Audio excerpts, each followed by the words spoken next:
ایک بہت ہی خوبصورت نئی ویب سیریز لے کر آئے ہیں. لوگ دوبارہ کیسے زندہ ہوں گے, کہاں جمع ہوں گے, کیسے جمع ہوں گے, حساب کب شروع ہوگا, اسکیل کیسا ہوگا, زمین ٹکڑے ٹکڑے ہو جائے گی, تارے جھڑ جائیں گے اور چاند سورج بے نور ہو جائیں گے. اللہ پاک ارشاد فرمائے گا اب کون باقی رہ گیا ہے. آسمان کو جب بارش برسانے کا حکم دے گا تو وہ 40 دن تک بارش برساتا ہے. بسم اللہ الرحمن الرحیم. السلام علیکم ناظرین, کیسے ہیں آپ سب. ایک بہت ہی خوبصورت نئی ویب سیریز لے کر آئے ہیں جس کا نام ہے قیامت کے بعد, آفٹر ججمنٹ ڈے. ہم نے ایک اور ویب سیریز پہلے کی تھی جس کا نام تھا قیامت کی نشانیاں. اگر آپ نے وہ نہیں دیکھی تو وہ بھی آپ دیکھیے, قیامت سے پہلے کیا کیا ہوگا. اور ہم بہت کیوریس ہوتے ہیں, بعض اوقات بڑا ہمیں تجسس ہوتا ہے کہ اس دنیا کے فنا ہو جانے کے بعد کیا ہوگا, لوگ دوبارہ کیسے زندہ ہوں گے, کہاں جمع ہوں گے, کیسے جمع ہوں گے, حساب کب شروع ہوگا, اور کن لوگوں کا حساب ہوگا, اور کون سے ایسے لوگ ہوں گے جو حساب سے بچ جائیں گے, کون کون اللہ کی بارگاہ میں شفاعت یعنی سفارش کرے گا, میزان یعنی اسکیل کیسا ہوگا, پل صراط یعنی برج آف صراط پر لوگوں کی کیا کنڈیشن ہوگی, کیا کیفیت ہوگی, لواء الحمد کیا ہے, حوض کوثر کیسا حوض ہے, اور بھی بہت کچھ آپ جانیں گے اس ویب سیریز میں. آخرت کے حوالے سے درست عقائد, اور ان درست عقائد کو جاننے اور اپنی اسلامک نالج میں اضافہ کرنے کے لیے اسٹارٹ سے اینڈ تک ہمارے ساتھ آپ شامل رہیے گا. آج اس ویب سیریز کا ہمارا فرسٹ ایپیسوڈ ہے, اور انشاءاللہ جیسا میں نے بتایا کہ آج کے ایپیسوڈ میں ہم جانیں گے کہ جب قیامت قائم ہوگی اور حضرت اسرافیل علیہ السلام کے سور پھونکنے سے یہ دنیا فنا ہو جائے گی, ڈسٹرائے ہو جائے گی, زمین ٹکڑے ٹکڑے ہو جائے گی, تارے جھڑ جائیں گے اور چاند سورج بے نور ہو جائیں گے. پھر ملک الموت, جی ہاں حضرت عزرائیل علیہ السلام جو روح قبض کرنے والے فرشتے ہیں, اللہ تعالیٰ کی بارگاہ میں عرض کریں گے الہی جسے تو نے چاہا اس کے علاوہ سب زمین و آسمان والے فنا ہو چکے ہیں. یعنی چند یوں سمجھیے کہ افراد کے علاوہ باقی دنیا میں سب دنیا سے جا چکے ہوں گے, سب کو موت آ چکی ہوگی. اللہ پاک ارشاد فرمائے گا اب کون باقی رہ گیا ہے, حالانکہ وہ خوب جانتا ہے. ملک الموت عرض کریں گے اے میرے رب تو باقی ہے, عرش اٹھانے والے فرشتے باقی ہیں, اور جبرائیل اور میکائیل اور میں یعنی حضرت عزرائیل کہیں گے میں باقی ہوں. اللہ پاک ارشاد فرمائے گا عرش اٹھانے والے فرشتے فوت ہو جائیں تو وہ بھی فوت ہو جائیں گے. اللہ پاک ارشاد فرمائے گا اب کون باقی ہے, تو ملک الموت علیہ السلام عرض کریں گے اے میرے رب اب تو باقی ہے, اسرافیل اور میں باقی ہوں. پھر رب عز و جل کے حکم سے عرش حضرت اسرافیل علیہ السلام سے سور لے لے گا, اور پھر ارشاد فرمائے گا اسرافیل بھی فوت ہو جائیں تو وہ بھی فوت ہو جائیں گے. اللہ پاک ارشاد فرمائے گا اب کون باقی ہے, ملک الموت علیہ السلام عرض کریں گے اے میرے رب تیری ذات باقی ہے جسے موت نہیں آنی, اے اللہ میں باقی ہوں. اللہ کریم ارشاد فرمائے گا تم بھی میری مخلوقات میں سے ایک مخلوق ہو, میں نے تمہیں جس کام کے لیے بنایا تم نے اسے دیکھ لیا, کیونکہ اب تو کوئی نہیں تھا نا جس کی روح قبض کر رہی ہے, تو ارشاد ہوگا اب تم فوت ہو جاؤ. چنانچہ ملک الموت علیہ السلام بھی فوت ہو جائیں گے. اب ایک اکیلا اللہ پاک باقی ہوگا. ناظرین اب رب تعالی سبحان اللہ, اب جو اللہ کی طرف سے ارشاد ہوگا نا, اگر اس کو غور سے سنے تو واقعی وہ گوز بمس یعنی رونگٹے کھڑے کر دیتا ہے. اب دنیا میں کوئی نہیں ہے, صرف رب تعالی کی ذات ہے, اور وہ 3 بار یہ اعلان فرمائے گا, وہ ارشاد فرمائے گا, ایک کوسچن گویا فرمائے گا انا الجبار لمن الملک اليوم, میں جبار ہوں, آج کس کی بادشاہی ہے. مگر nobody there to answer that question, اس دن تو کوئی جواب دینے والا نہیں ہوگا نا. پھر خود رب تعالی جواب ارشاد فرمائے گا, اور کیا فرمائے گا للہ الواحد القہار, ایک اللہ کی بادشاہی ہے جو سب پر غالب ہے, یعنی سب کچھ فنا ہونے والا ہے اور سب کچھ فنا ہو جائے گا. اللہ اکبر. آج لوگ کر و فر اور نما بعض اوقات تو جیتے ایسے جیسے مرنا نہیں ہے, لیکن یہ اعلان بتا رہا ہے کہ کوئی نہیں ہوگا, صرف رب تعالیٰ کی ذات ہوگی.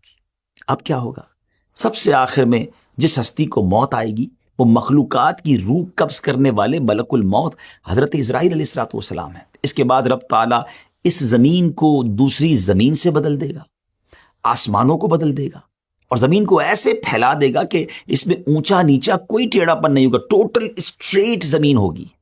پھر اللہ پاک کے حکم سے مخلوق اس بدلی ہوئی زمین پر اس طرح آ جائے گی جیسے وہ پہلی والی زمین میں تھی، یعنی جو پہلے زمین میں دفن تھے وہ اس زمین میں دفن ہو جائیں گے، اور جو باہر تھے وہ اس پر بھی باہر رہیں گے، کیونکہ کئی لوگ تو ایسے ہوں گے جن کو دفن نہیں کیا جائے گا، وہ تو قیامت طاری ہو جائے گی، اور جو لوگ دنیا میں لوگ ہوں گے وہ اسی طرح زمین پر پھیلے ہوئے ہوں گے، وہ اس نئی زمین پر آ جائیں گے۔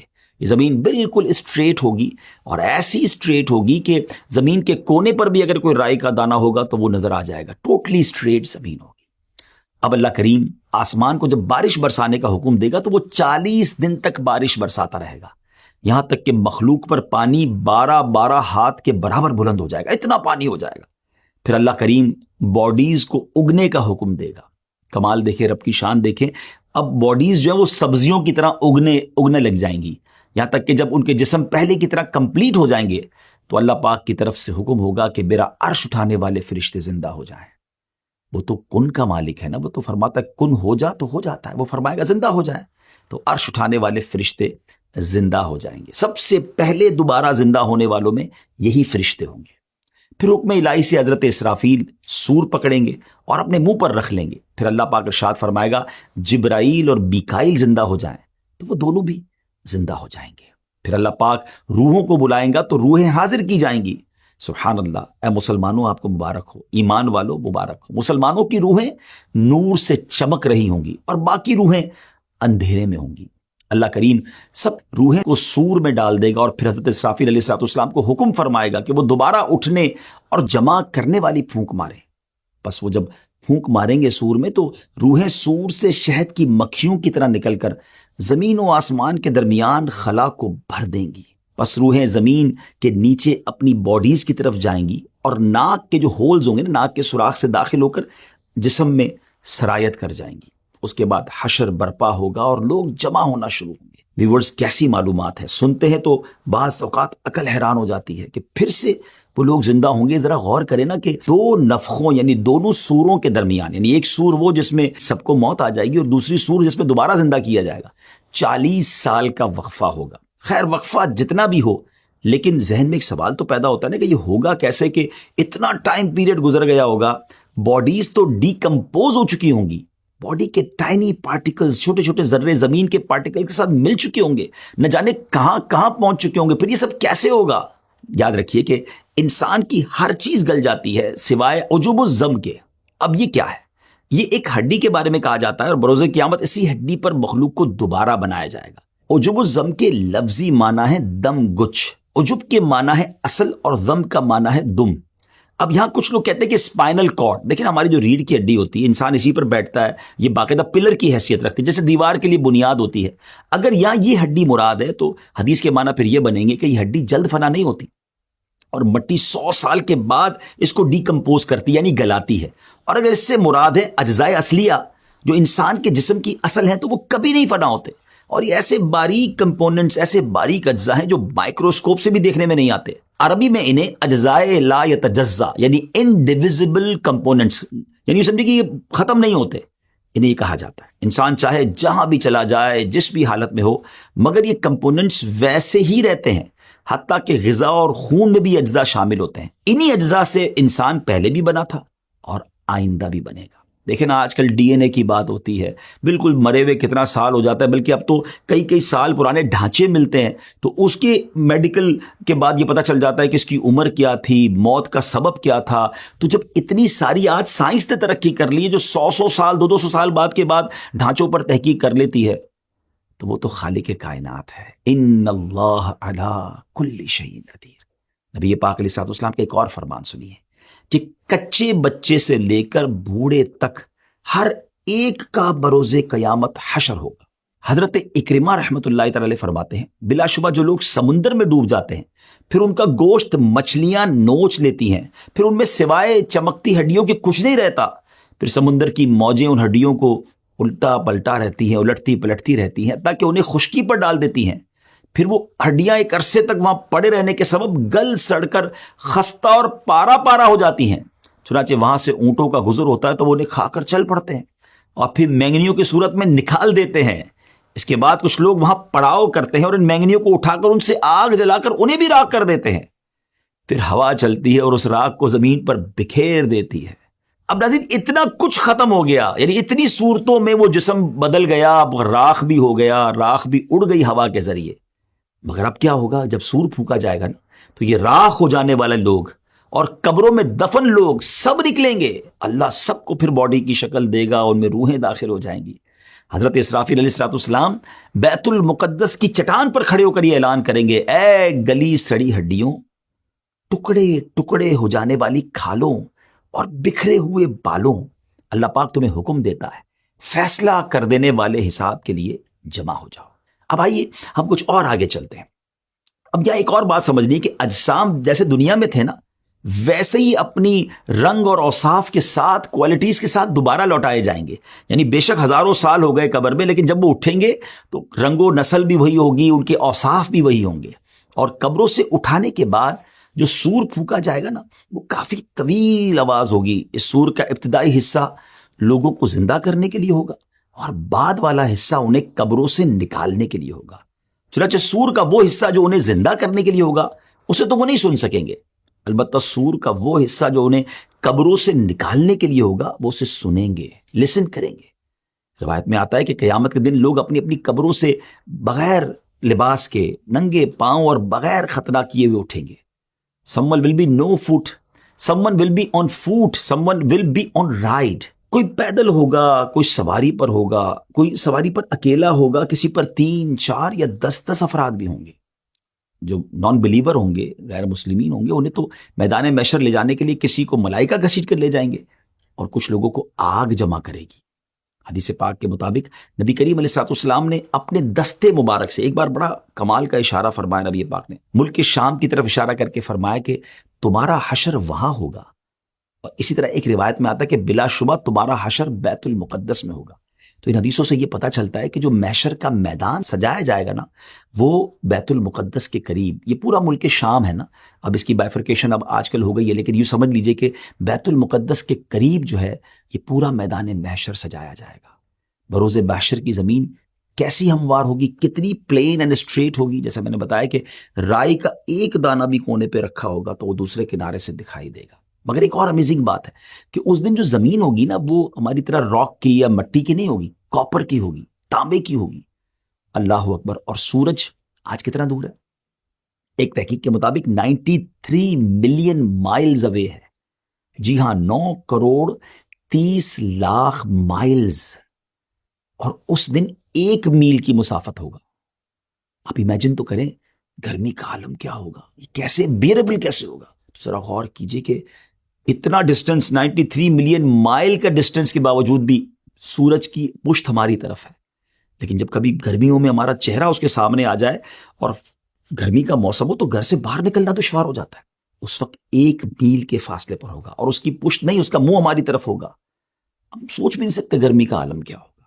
اور آج زمین مٹی کی ہے، اس کے باوجود ہم دھوپ میں ننگے پیر زمین پر کھڑے نہیں رہ سکتے۔ اس وقت کاپر کی زمین ہوگی، سورج اتنا قریب ہوگا تو وہ ہیٹ کتنی ہوگی، وہ ٹیمپریچر کتنا ہوگا، اور اس گرمی اور اس حالت میں سویٹنگ، پسینہ اس کثرت سے نکلے گا۔ اب ذرا غور کیجئے گا کہ ہم دیکھیں نا، کسی زمین پر پانی ڈالیں تو وہ ایبزارب کر لیتی ہے، مگر ایک لمٹ تک ایبزارب ہوتا ہے، پھر وہ پانی اوپر آنا شروع ہو جاتا ہے۔ بتایا گیا اتنا پسینہ نکلے گا کہ پہلے 70 گز زمین اس پسینے کو ایبزارب کر لے گی، مگر اس کے بعد زمین میں اب یہ صلاحیت نہیں رہے گی کہ وہ کچھ اور مزید جذب کر سکے، ایبزارب کر سکے۔ اب وہ پسینہ زمین پر اوپر کی طرف چڑھنا شروع ہوگا، اور روایتوں میں آتا ہے کسی کے ٹخنوں تک اس کا پسینہ ہوگا، کسی کی نیز یعنی گھٹنوں تک پسینہ ہوگا، اور کسی کی کمر تک پسینہ ہوگا، کسی کے سینے تک، اور کوئی گلے گلے تک پسینے میں ڈوبا ہوگا۔ اللہ اکبر۔ اور کافروں کے بارے میں آتا ہے، غیر مسلموں کے بارے میں آتا ہے کہ منہ تک چڑھ کر لگام کی طرح اس کا پسینہ جکڑ لے گا، جس میں وہ ڈبکیاں کھا رہا ہوگا۔ اور پیاس کا عالم کیا ہوگا، تھرسٹ کا عالم کیا ہوگا۔ آج جون جولائی کی گرمی میں پانی پی پی کے تھک جاتے ہیں، پھر بھی پیاس نہیں بجھتی، مگر قیامت کے دن حالت یہ ہوگی کہ بازوں کی زبانیں منہ سے باہر نکل آئیں گی، دل ابل کر گلے کو آ جائیں گے۔ العطش العطش، ہائے پیاس کی صدائیں بلند ہو رہی ہوں گی۔ ویورز، یہاں ایک بات بڑی اہم ہے کہ تمام تکالیف اور پریشانیاں اپنے اپنے اعمال کے مطابق ہوں گی۔ ہاں، جس نے چاندی سونے کی زکوٰۃ نہ دی ہوگی، اس مال کو خوب گرم کر کے اس کی کروٹ، پیشانی اور پیٹھ داغی جائے گی۔ پھر سے جانوروں کی زکوٰۃ نہ دی ہوگی اس کے جانور قیامت کے دن خوب تیار ہو کر آئیں گے اور اس شخص کو وہاں لٹائیں گے اور اپنے سینگوں سے مارتے اور پاؤں سے رونتے ہوئے اس پر گزریں گے. جب اسی طرح سب گزر جائیں گے پھر ادھر سے واپس آ کر یوں ہی اس پر گزریں گے. یہ جانور اسی طرح کرتے رہیں گے اس وقت تک جب تک حساب ختم نہ ہو جائے. یہ تمام تکالیف اور پریشانیاں اپنے اپنے اعمال کے مطابق ہوں گی. جو اللہ کے نیک بندے ہوں گے ان کے لیے اتنا دن بھاری نہیں ہوگا. حضرت ابن مسعود رضی اللہ تعالیٰ بیان کرتے ہیں بروز قیامت لوگوں کو جمع کیا جائے گا اس قدر بھوکے ہوں گے کہ پہلے کبھی اتنے بھوکے نہ تھے. ایسے بے لباس ہوں گے کہ اس سے پہلے کبھی ایسے بے لباس نہ ہوئے. ایسے پیاسے ہوں گے کہ اس سے پہلے کبھی ایسے پیاسے نہ ہوئے. ایسے تھکے ہارے ہوں گے کہ اس سے پہلے کبھی ایسے تھکے ہوئے نہ ہوں گے.